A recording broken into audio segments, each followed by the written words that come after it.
25 minutos. 25 minutos é o que você precisa, média de leitura, para ler a carta do apóstolo Paulo aos Efésios. Não é muito tempo, né? Não é muito tempo. Na verdade, é pouquíssimo tempo. O que você gasta para fazer 25 minutos? É o tamanho de um episódio de um desenho animado. Algumas séries, tem episódios aí, né, que levam 1h30, 1h40, e espera que você esteja lá comprometido assistindo um episódio após o outro. Um episódio após o outro. E a carta do apóstolo Paulo aos Efésios é uma carta pequena, curta, que leva 25 minutos para a leitura. Mas que, ao mesmo tempo, uma vida inteira de leitura e investigação não são suficientes para toda a riqueza que há nessa carta.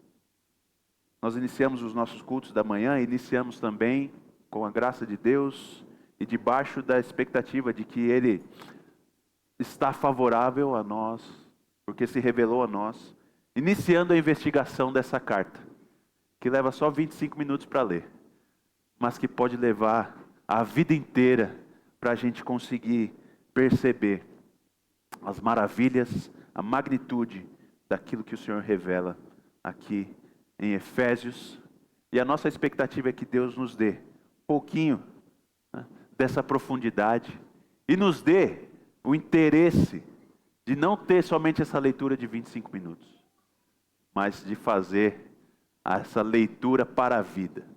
Abra sua Bíblia aí em Efésios, capítulo 1. Nós vamos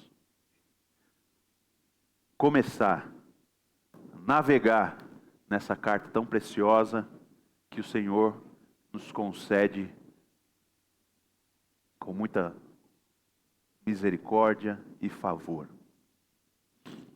Carta de Paulo aos Efésios, capítulo 1, a partir do verso 1. Escritura Sagrada, revelação do Senhor para nós diz assim: Paulo, apóstolo de Cristo Jesus, pela vontade de Deus, aos santos que vivem em Éfeso e são fiéis em Cristo Jesus. Que a graça e a paz de Deus, nosso Pai, e do Senhor Jesus Cristo estejam com vocês. Eu gosto de filmes. Uma das coisas que mais me marcam nos filmes, ou os filmes que mais me marcam, né, são aqueles que eu termino de ver e já tento achar algum amigo para conversar sobre ele. Cara, quem será que já viu esse filme para a gente poder conversar sobre esses assuntos? E aí a gente tenta, cara, o que você achou daquela cena? O que você entendeu daquele assunto ali, daquela discussão? Você acha que o ator tinha essa intenção, tinha aquela? E a minha intenção é despertar em vocês esse mesmo sentimento em relação a essa carta, especialmente nesses 2 versos que parecem tão superficiais, uma saudação tão comum, mas que já nesse comecinho temos verdades preciosas e que nos introduzem à maravilha da carta aos Efésios. 3 coisas comuns para nós, especialmente que temos experiência e vivência cristã. Nada aqui que seja muito especial ou diferente. Nós temos a introdução do autor da carta e a sua designação. Nós temos a designação e a introdução de quem são os destinatários da carta e uma saudação. Será que é só isso? Será que é só isso? A designação do autor, a designação dos ouvintes, dos recipientes da carta e uma saudação? Será que não tem nada mais extraordinário e espetacular acontecendo aqui? Quero chamar sua atenção para essa realidade, como nós podemos nos aprofundar e começar a perceber quão extraordinários são as revelações e as verdades do Senhor. Note que a apresentação que Paulo faz de si mesmo já revela algo majestoso, maravilhoso. Paulo dá o seu nome, diz quem é,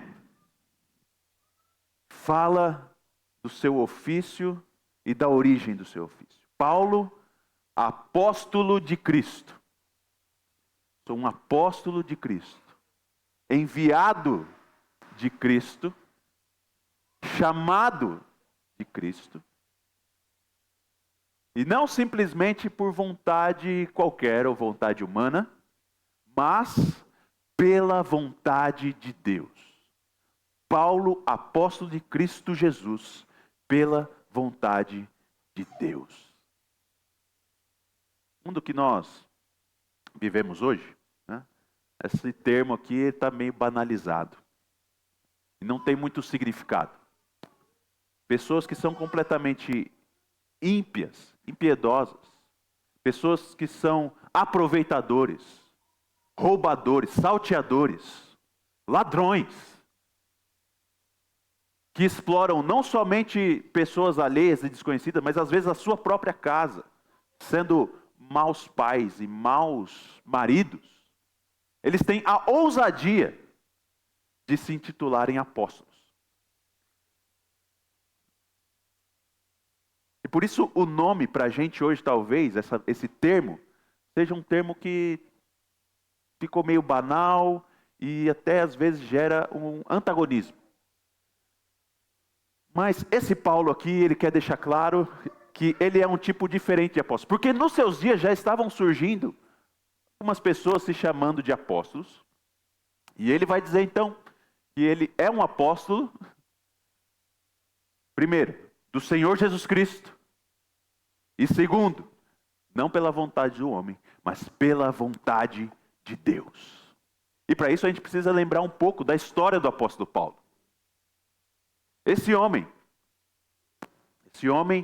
ele é, na verdade, um judeu da tribo de Benjamim, e que, sendo da tribo de Benjamim, seus pais concederam a ele o nome do benjamita mais famoso, que era o primeiro rei de Israel, Saul.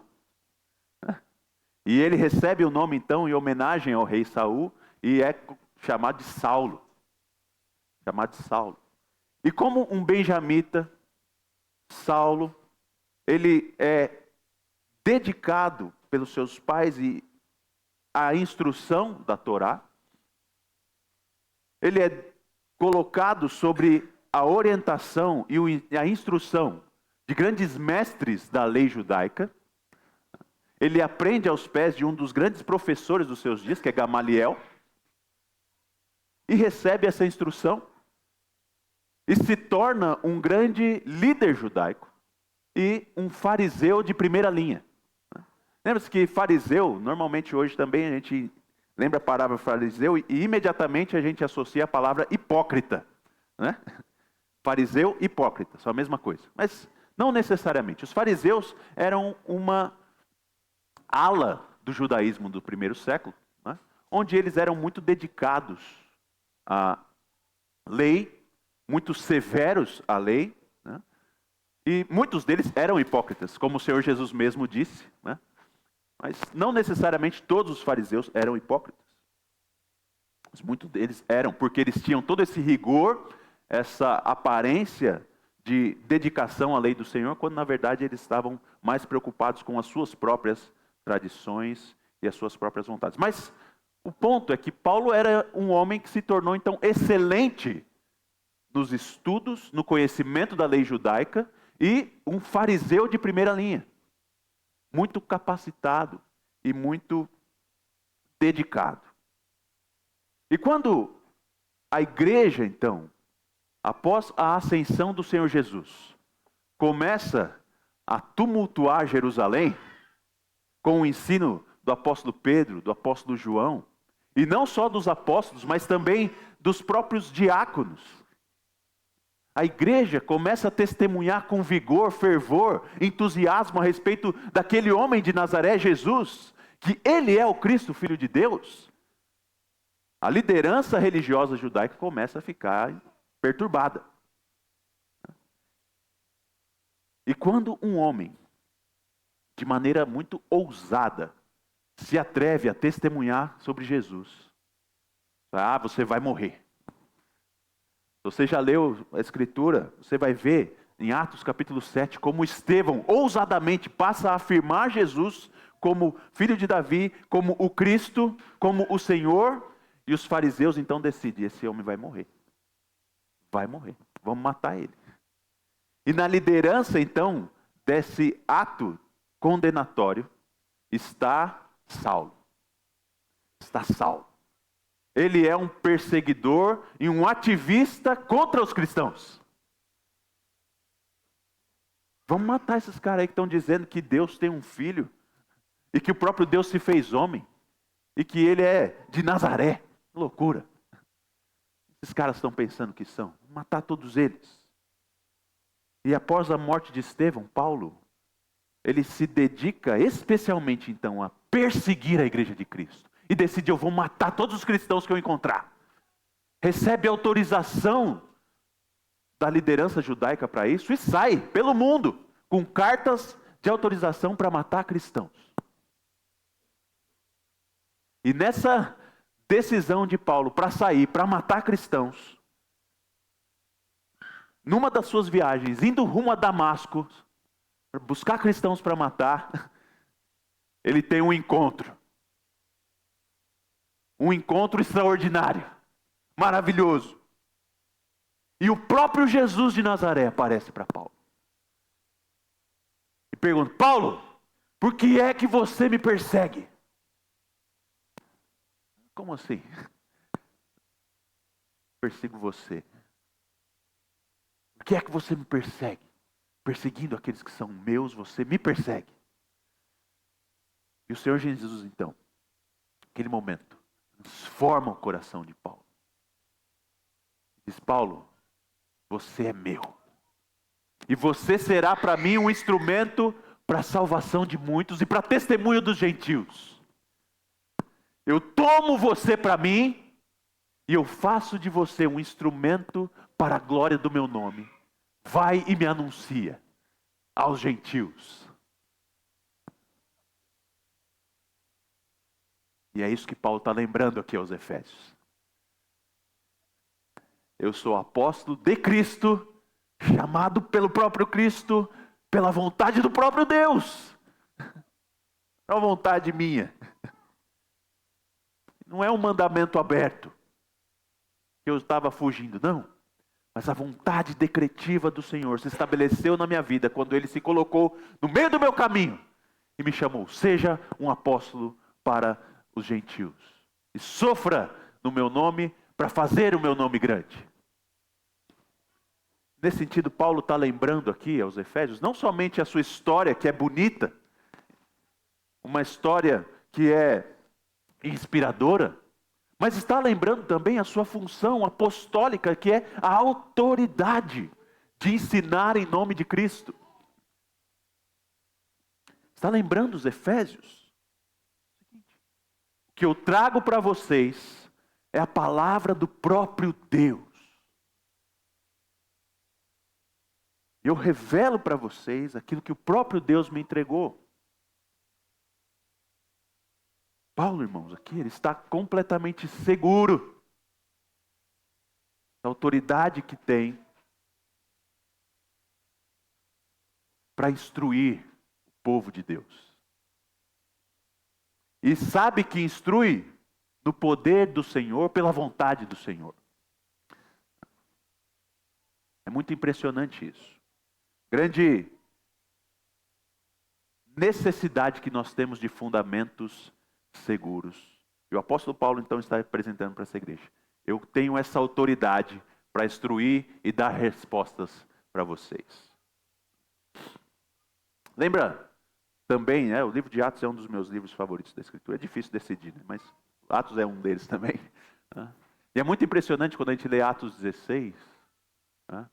O carcereiro está desesperado ali, quando tem o terremoto na cadeia. Paulo e Silas, ele acha que todo mundo fugiu e ele vai tentar se matar, Paulo fala, não se mata, está todo mundo aqui, está tudo certo. E aquele homem está agora perguntando, como é que eu faço para ser salvo? Como é que eu faço para ser salvo? A resposta de Paulo é, crê no Senhor Jesus. Crê no Senhor Jesus. E eu estou lembrando isso, irmãos, porque a grande pergunta que qualquer ser humano pode fazer é essa: como eu posso me achegar a Deus? Como eu posso me achegar a Deus?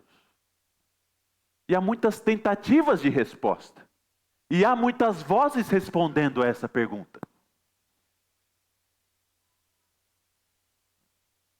As tentativas de respostas, muitas vozes respondendo. Mas nós temos crido que o próprio Deus respondeu. O próprio Deus disse: como os seres humanos podem se achegar a Ele? E Ele então usa os seus profetas e os apóstolos para dar essa resposta aos homens. Uma resposta que é segura, firme, confiável. O Senhor resolveu se revelar e escolheu homens santos, separados exatamente para essa revelação. Homens como Josué, homens como Moisés, Isaías, Davi, homens como Paulo, que é apóstolo de Cristo pela vontade de Deus. E se apresenta então como autoridade para afirmar qual é a maneira que o homem se relaciona com Deus, que Deus se relaciona com o homem, e o que isso gera em nossas vidas. Paulo, apóstolo de Cristo Jesus, pela vontade de Deus. Paulo se apresenta não simplesmente, mas ele fala que ele é fundamento. Ele fala que ele é alicerce de instrução segura. É um apóstolo pela vontade de Deus. E Paulo, então, se apresenta e direciona aos seus ouvintes. A quem ele está falando? Aos santos que vivem em Éfeso e são fiéis em Cristo Jesus. E aqui nós temos também já outra coisa extraordinária. Outra coisa extraordinária. A cidade de Éfeso era uma cidade muito importante no primeiro século. Toda aquela época, porque ela era a capital do Império Romano na província da Ásia. Pensa numa província, um estado, por assim dizer, do Império Romano. Essa província da Ásia é a região hoje da atual Turquia. E Éfeso é a capital dessa província. É uma cidade de cultura efervescente, uma cidade que é referência cultural.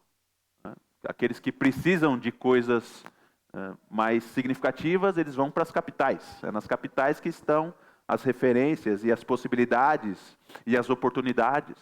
E Éfeso é a capital da província da Ásia. E não é só uma referência cultural, mas é também uma referência religiosa. Porque é em Éfeso que está o templo da deusa Diana. Não simplesmente uma deusa importante na mitologia romana, mas também de um templo extraordinário, considerado uma das maravilhas do mundo antigo. E um centro, então, não só cultural, mas também da idolatria humana.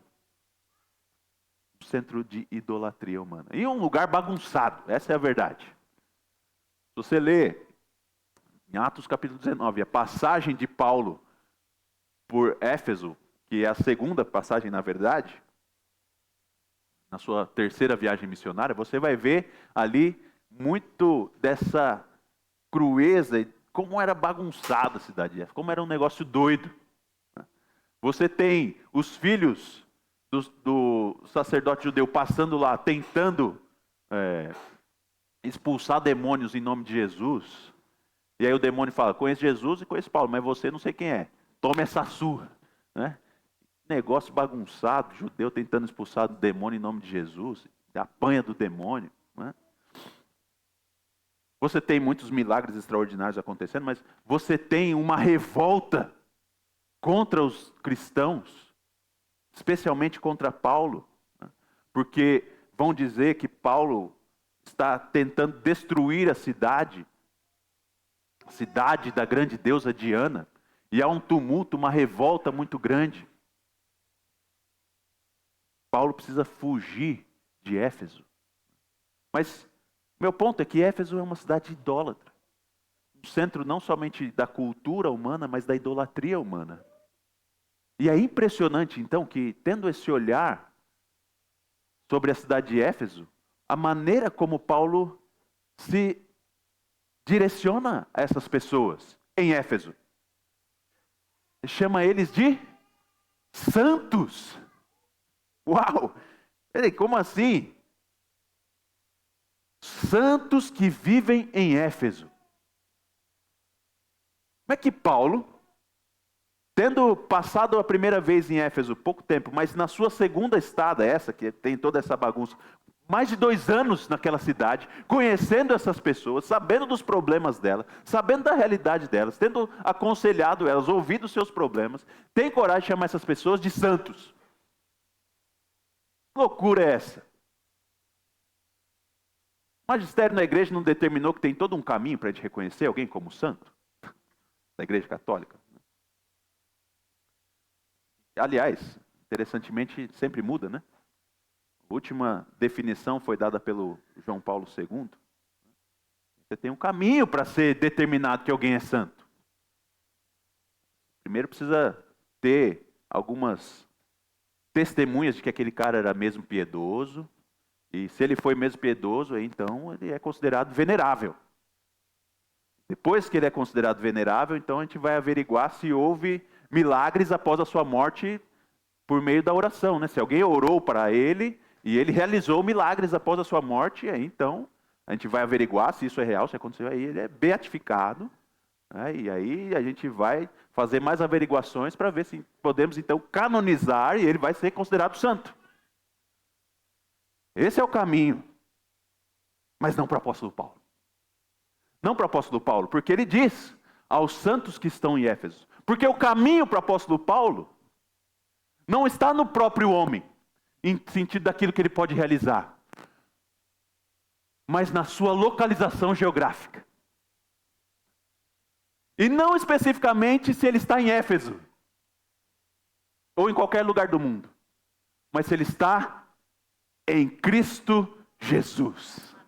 E é isso que ele vai dizer aos santos que vivem em Éfeso e são fiéis em Cristo Jesus. Em Cristo Jesus, vocês são santos. O apóstolo Paulo, então, o critério dele para avaliar um santo é muito simples. Você está em Cristo Jesus, você é justificado santo. É assim que Deus olha para você. É assim que Deus reconhece você. É assim que Deus abraça e te recebe. Porque Ele vê Cristo em ti. Você está em Cristo, você está revestido de Cristo, você é santo. Você é santo. A sua localização geográfica não é mais agora simplesmente terrena, mas como nós vamos ver na semana que vem, e como nós vamos ver na carta de Éfeso, ela é considerada na localização celestial. E Cristo está nas regiões celestiais. E em Cristo nós também estamos nas regiões celestiais. E essa é a definição geográfica para Paulo, mais importante. Se você está em Cristo, você é santo. Aos santos que estão em Éfeso e são fiéis em Cristo Jesus. Irmãos, essa é a frase mais importante do livro de Éfeso. Em Cristo Jesus. Porque essa é a frase definidora dessa nova vida e dessa nova posição que qualquer ser humano recebe em Jesus. E nós vamos ver uma condição original do homem é de morte. E a localização original, natural do ser humano é trevas nos seus delitos e nos seus pecados. Mas pela graça do Senhor, por causa do seu grande amor, muita misericórdia do Senhor, Ele nos coloca em Cristo.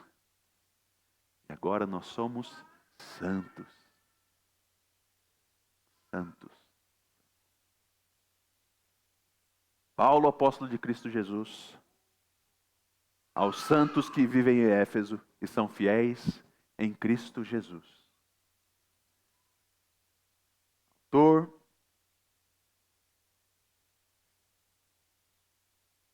a audiência, os receptores da carta e uma saudação. Uma saudação que também para nós é possível se tornar banal, mas que para Paulo nada é banal. Verso 2: que a graça e a paz de Deus, nosso Pai, e do nosso Senhor Jesus Cristo estejam com vocês. Eu, apóstolo, separado pelo próprio Senhor, pela vontade do próprio Senhor, e determinado pelo próprio Senhor como fundamento para vocês, de autoridade para dizer como vocês podem se achegar a Deus.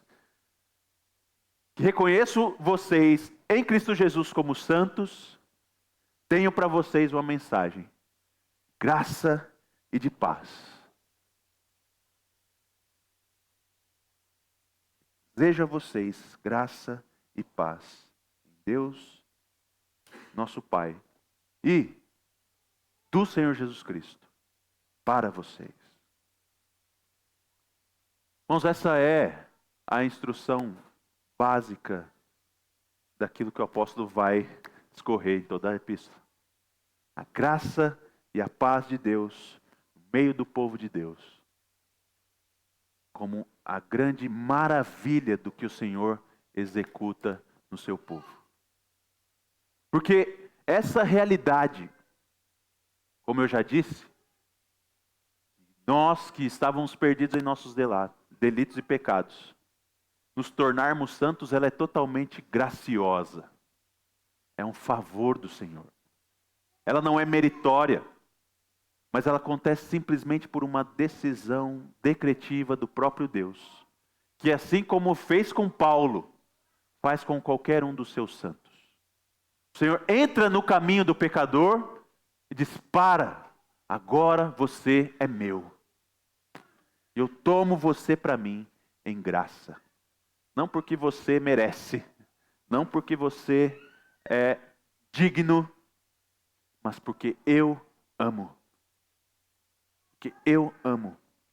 E entrego o meu filho para pagar o preço que você não pode pagar. Eu recebo você na minha presença. A graça do Senhor, o favor imerecido do Senhor é concedido a pecadores. E é essa mensagem que Paulo vai declarar. E essa mensagem é uma mensagem que é de graça e que o resultado dela é a paz. Porque justificados mediante a fé em Cristo Jesus, nós temos paz com Deus. Temos paz com Deus. E obviamente essa é a mensagem, né, de paz que nós recebemos, mas especialmente na carta aos Efésios, o apóstolo Paulo vai falar dessa paz de maneira muito mais preciosa.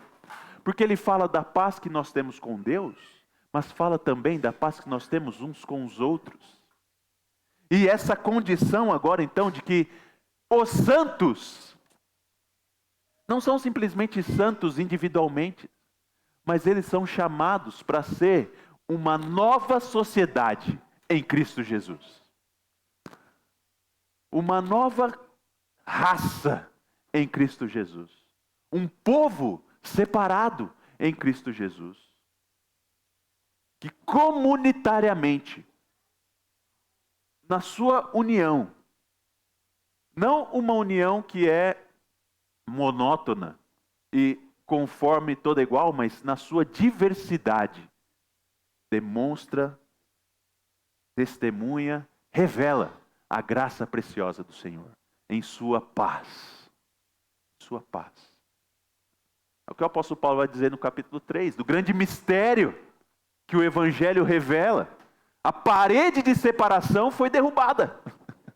Nós temos paz para viver como um povo de Deus. Gentios e judeus. Gentios e gentios. Qualquer raça, língua, tribo, nação. Em Cristo somos santos e a nova sociedade do Senhor. E o apóstolo Paulo já disse do seu desejo e daquilo que Deus realiza em nós, graça e paz, para sermos Santos não simplesmente na nossa nova vida, mas santos como a nova sociedade do Senhor, que unidos manifestamos o Evangelho na nossa vida, numa nova conduta, uma nova maneira de viver, nos despindo do velho homem e revestidos completamente do Senhor Jesus de Nazaré. Que coisa majestosa, que coisa sensacional. O livro de Efésios, irmãos, tem pérolas preciosíssimas para nós. Preciosíssimas. Nós vamos poder caminhar cada vez mais observando a graça do Senhor, que nos traz a paz com o Senhor e uns com os outros. Na certeza absoluta de que em Cristo somos santos. Mais ainda, porque temos um fundamento sólido para pisar e ter essa certeza. Que é o fundamento que o próprio Deus revelou para nós, por meio do seu apóstolo. E a minha palavra, então, de encorajamento é que você esteja entusiasmado e encorajado para ouvir aquilo que o apóstolo tem para te ensinar e te instruir sobre como você pode viver com Deus. Aqui nós temos essa resposta. E aí comece com 25 minutos. Mas nós vamos passar muito tempo aqui. Eu espero que você esteja entusiasmado, porque não é simplesmente também o tempo que nós vamos passar aqui em Efésios. Esse é o ensino para toda a sua vida, porque é o ensino da graça e da paz do Senhor para os santos. Em Cristo, podem estar aqui também, em Jacareí e no Vale do Paraíba. Amém? Vamos orar mais uma vez. Deus bendito, mais uma vez nós queremos te louvar e te engrandecer pela graça do Senhor. Nós reconhecemos que a voz do Senhor é revelada nos céus, porque os céus proclamam a tua glória. E toda a criação anuncia as obras das tuas mãos. O firmamento anuncia as obras das tuas mãos. Um dia discursa a outro dia, uma noite revela conhecimento a outra noite. Não há linguagens, nem há palavras. Deles não se ouve nenhum som. Mas em toda a terra se faz ouvir a sua voz pela grandeza da tua sabedoria na criação. Pai, nós te bendizemos porque o Senhor se revelou de maneira especial na Escritura. E porque a lei do Senhor, sendo perfeita, restaura a alma. O testemunho do Senhor, sendo fiel, dá sabedoria aos simples. Os preceitos do Senhor, sendo retos, alegram o nosso coração. E o mandamento do Senhor, sendo puro, ilumina os nossos olhos. O temor do Senhor, sendo límpido, permanece para sempre. E os juízos do Senhor, sendo verdadeiros, são todos igualmente justos. Pai, a carta aos Efésios é mais desejosa do que o ouro, mais do que muito ouro depurado. Ela é mais doce do que o mel e o destilar dos favos. Por isso nós clamamos ao Senhor que o Senhor nos dê essa visão, esse desejo e esse anseio por conhecer a palavra do Senhor, dada pelo teu santo apóstolo a nós, santos que estão em Jesus Cristo, aqui em Jacareí. Pai, abençoa-nos nessa jornada de exposição dessa carta, para que nós sejamos completamente dedicados à graça e à paz do Senhor. Mesmo que isso signifique as dificuldades da vida. O apóstolo Paulo define graça e paz, estando ele preso numa cadeia. E ele não está preocupado em ser liberto primariamente. Ele está preocupado com a graça e a paz do Senhor na tua igreja. E de como nós devemos então bendizer o teu santo nome pela redenção que temos em Jesus de Nazaré. Dá a nós esse mesmo espírito, esse mesmo entusiasmo e esse mesmo encorajamento. Pai, nós queremos também, nesse momento, aproveitar para rogar ao Senhor pela vida do pastor Marcílio e dos santos que estão em Angola, o trabalho que ele, junto com o Ministério Fiel, irá realizar lá. Nós pedimos pela sua viagem, que ele possa ir em paz e segurança, que o Senhor o guarde, e que o trabalho que ele irá realizar lá, baseado não simplesmente nele, mas baseado na revelação que o Senhor fez aos profetas e apóstolos, possam dar as respostas necessárias para aquele povo e que eles também recebam esse fundamento seguro para saber como podemos ser salvos. E que eles então sejam expostos a Jesus de Nazaré, que é onde nós devemos estar para termos graça e paz. Em sua viagem, o ministério, o trabalho deles lá, traz ele em segurança de volta. É a nossa oração, nossa súplica. E pedimos também que o Senhor guarde Nicole e Conrado no momento que eles estiverem fora. Mais uma vez, Senhor, abençoa a nossa igreja. Abençoa o nosso esforço, nossa dedicação de estarmos aqui reunidos também agora pela manhã para bendizer e reconhecer a glória do Senhor, nos edificando e nos enchendo de Ti mesmo. Não pelos nossos méritos, não porque nós precisamos ser reconhecidos como bonzinhos, mas para o louvor da glória da Sua graça. Em Jesus de Nazaré. Amém.